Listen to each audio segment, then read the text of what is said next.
is a show I loved as a kid. The transformations were so epic, and I think everybody can agree that we all wanted to have that watch as well.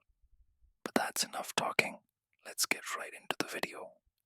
Today, we are diving into some of the most fascinating fan theories about Ben 10. These theories will make you rethink everything you thought you knew about the series. Let's go. First, let's look at the evidence. In the original Ben 10 series, we are introduced to Ben 10,000 in the episode Ben 10,000, Season 3, Episode 12. This version of Ben is a seasoned hero, older and more experienced, with a slightly different set of aliens and a more advanced Omnitrix. But here's the kicker. In Ben 10, Ultimate Alien, we see another version of Ben 10,000 in the episode Ben 10,000 Returns, Season 2, Episode 13. This version is noticeably different. His personality, his relationship with Gwen and Kevin, and even his Omnitrix design have changed. So, which one is the real future? The answer might be both. The idea of multiple timelines isn't just fan speculation, it's baked into the series. In Ben 10 Alien Force, we see alternate timelines in episodes like Ben 10,000 Returns and The Final Battle, Season 3, Episode 20. These episodes show us that Ben's actions have consequences, and those consequences can ripple out into entirely different futures.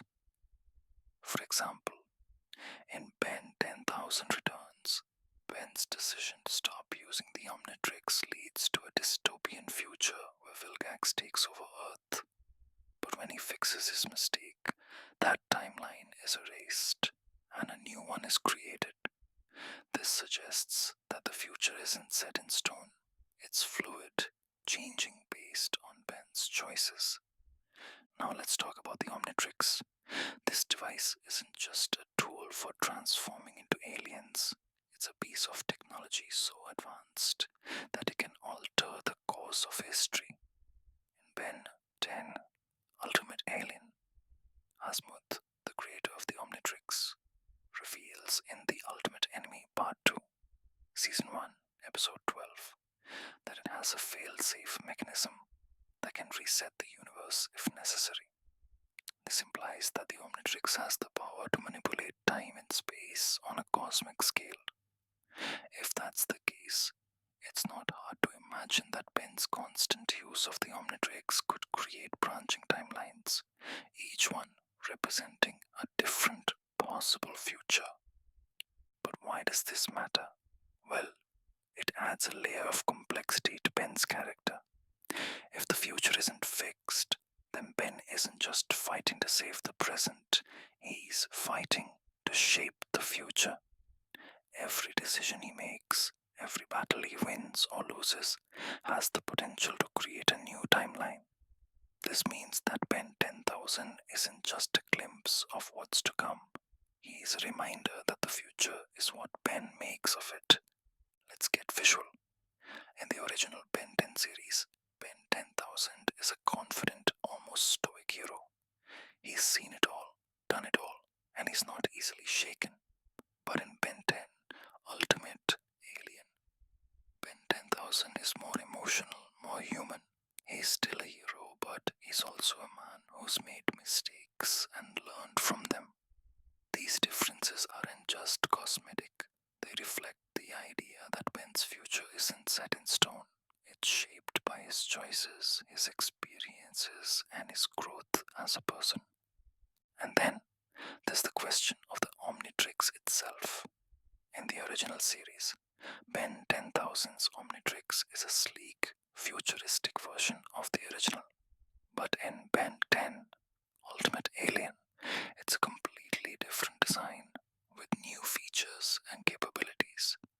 This isn't just a case of the animators changing the design.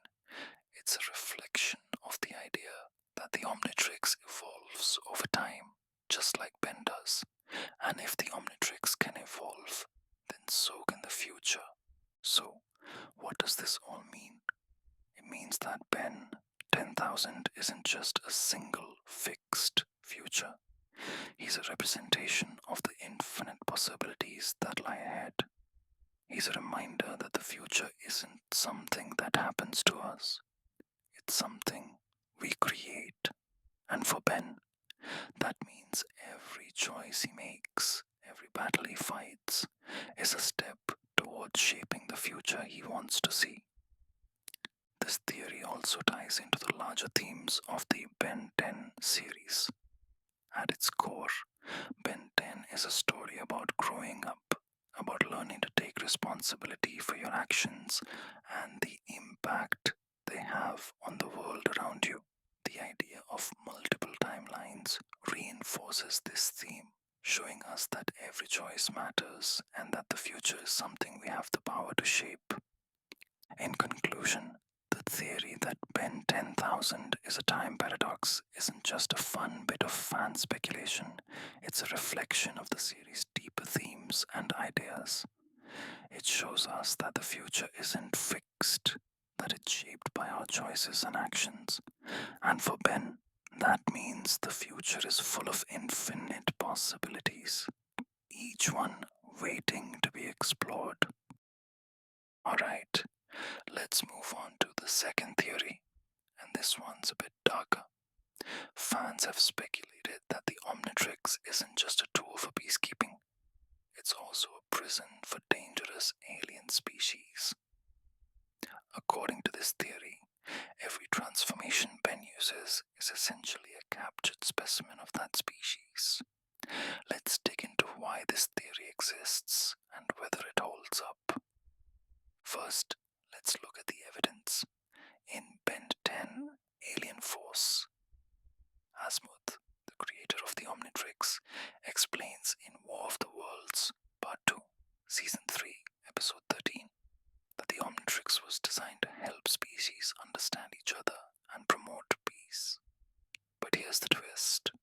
Some fans believe there's more to it than that. They argue that the Omnitrix's true purpose is to contain and control dangerous alien species, effectively acting as a prison. Think about it. Why would Azimuth, a genius who's seen the worst of the universe, create a device that just lets people transform into aliens for fun? It doesn't add up. Instead, the Omnitrix could be a way to neutralize threats by trapping their DNA and limiting their ability to cause harm. This would explain why the Omnitrix has such a vast library of alien species, including some that are incredibly dangerous, like Ghost Freak or Alien X. Speaking of Ghost Freak, let's talk about him for a second. In the original Ben 10 series, Ghost Freak, Siskar, is one of the few aliens who manages to escape the Omnitrix. In the episode Ghost Freaked Out, Season 1, Episode 13, we see that Ghost Freak has his own consciousness and is able to break free from the Omnitrix's control. This raises an important question. If the Omnitrix is just a tool for understanding, why does it have the ability to trap and contain beings like Ghost Freak? It's almost as if the Omnitrix was designed to keep these dangerous aliens locked away. And then there's Alien X, arguably the most powerful alien in the Omnitrix. In Ben 10, Alien Force, we learn in X equals Ben plus 2, Season 3, Episode 8, that Alien X is a celestial sapien, a being with near omnipotent powers. If the Omnitrix was just about promoting peace, why include a species that's so powerful it could destroy the universe? It makes more sense if the Omnitrix was designed to contain such a threat, ensuring that Alien X's power can't be misused. But let's not forget Azimuth's own words. In Ben 10, Ultimate Alien, Azimuth reveals in The Ultimate Enemy, Part 2, Season 1, Episode 12, that the Omnitrix has a fail-safe mechanism that can reset the universe if necessary. This suggests that the Omnitrix isn't just a tool, it's a weapon, one that can be used to maintain balance and prevent catastrophic events. If the Omnitrix can reset the universe, it's not hard to imagine that it could also be used to imprison dangerous species. Now, let's get visual. In this original Ben 10 series, the Omnitrix is portrayed as a cool gadget that lets Ben transform into aliens. But as the series progresses, we see a darker side to it. In Ben 10, Alien Force, the Omnitrix becomes more complex, with new features and capabilities that suggest it's more than just a toy. And in Ben 10, Ultimate Alien, we see that the Omnitrix has the power to manipulate time and space, further supporting the idea that it's a tool for controlling the universe. So, what does this all mean? It means that the Omnitrix might not be the benevolent device we thought it was. Instead, it could be a prison, a way to contain and control dangerous alien species. This adds a layer of complexity to the series, showing us that even the most heroic tools can have a darker purpose. This theory also ties into the larger themes of the Ben 10 series. At its core, Ben 10 is a story about responsibility and the consequences of power. The idea that the Omnitrix is a prison reinforces this theme, showing us that even the most powerful tools can be used for both good and evil. It's up to Ben to decide how to use the Omnitrix, and that's what makes him a hero. In conclusion, the theory that the Omnitrix is a prison for aliens isn't just a dark twist, it's a reflection of the series' deeper themes and ideas. It shows us that power comes with responsibility, and that even the most heroic tools can have a darker purpose. And for Ben, that means every transformation is a reminder of the weight he carries as the wielder of the Omnitrix. Now, let's dive into the third theory, and this one's all about Gwen. Fans have speculated that Gwen's magical abilities aren't just something she learned, they're innate because she's part Anodite. For those who don't know, Anodites are a race of energy beings, and this theory explains why Gwen's magic is so much more powerful compared to others. Let's break it down. First, let's look at the evidence. In Ben 10, Alien Force, it's revealed in the episode What Are Little Girls Made Of? From season 2 that Gwen's grandmother Fedona is a full Anodite. This revelation changes everything we thought we knew about Gwen's powers. Up until this point, Gwen's magic was portrayed as something she studied and practiced, but the introduction of Fedona suggests that Gwen's abilities are rooted in her DNA. Think about it. Gwen's magic has always been on another level. In the original Ben 10-1 series, we see her using spells and mana-based abilities. But in Ben 10, Alien Force, her powers grow exponentially. She's able to create energy constructs, fly, and even manipulate time in later episodes. This kind of power isn't something you can just learn from a book. It has to come from somewhere deeper. And then there's Fedona herself. In What Are Little Girls Made Of? Fedona explains that Anodites are beings of pure mana, and she's surprised that Gwen hasn't fully embraced her Anodite heritage. This suggests that Gwen's potential is far greater than what we've seen, and that her human side is holding her back. It's almost as if Gwen is a dormant Anodite waiting to fully awaken. But let's not forget Gwen's character arc. Throughout Ben 10 Alien Force and Ben 10 Ultimate Alien, we see Gwen struggling to balance her human life with her growing magical abilities. In episodes like Dark Star Rising from season 1 of Alien Force, we see Gwen pushed to her limits. tapping into powers she didn't even know she had. This isn't just character development, it's a reflection of her Anodite heritage slowly manifesting. Now, let's get visual. In the original Ben 10 series, Gwen's magic is portrayed as something she works hard to master. But in Ben 10, Alien Force, her powers become more instinctive, more natural. She doesn't just cast spells, she channels energy, creates shields, and even heals herself. This shift in how her magic is portrayed supports the idea that her abilities are innate, not learned. And then there's the episode Vendetta from season 2 of Alien Force, where Gwen's powers are put to the test against a powerful enemy. In this episode, we see Gwen tap into a level of power that goes beyond anything she's done before, further hinting at her Anodite potential. It's moments like these that make the theory of Gwen being part Anodite so compelling. So, what does this all mean? It means that Gwen isn't just a skilled magician, she's a being of immense power, with abilities that go far beyond what she's shown so far. Her Anodite heritage explains why she's so much stronger than other magic users in the series, and it adds a layer of depth to her character. This theory also ties into the larger themes of the Ben 10 series. At its core, Ben 10 is a story about identity and self-discovery.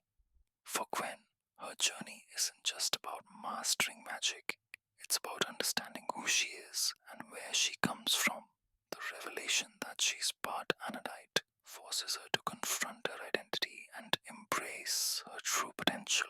In conclusion, the theory that Gwen is part Anodite isn't just a cool twist, it's a reflection of the series' deeper themes and ideas. It shows us that power isn't just something you learn, it's something you're born with. And for Gwen, that means her journey is far from over. Alright, let's wrap this up with the fourth theory, and this one's a classic. Before it was officially revealed in Ben 10, Alien Force, fans theorized that Ben's dad, Carl Tennyson, was secretly a member of the Plumbers, the intergalactic police force. Let's explore why this theory made so much sense and how it connects to the series.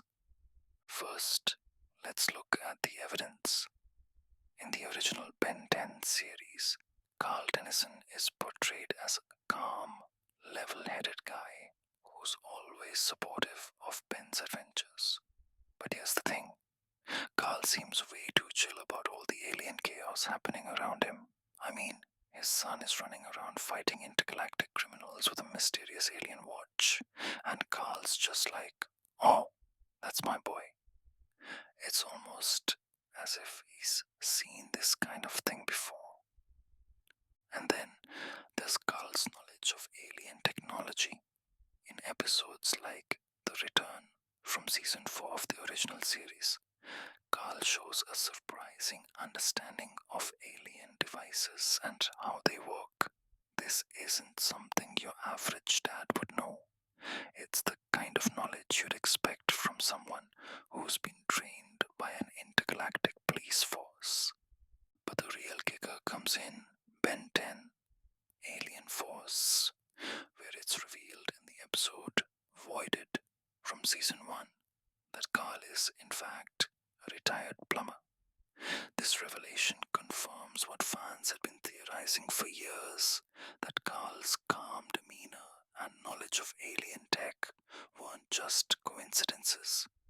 He was hiding a big secret all along. Now, let's get visual. In the original series, Carl is often seen in the background, quietly observing Ben's adventures. But in Ben 10, Alien Force, we see a different side of him.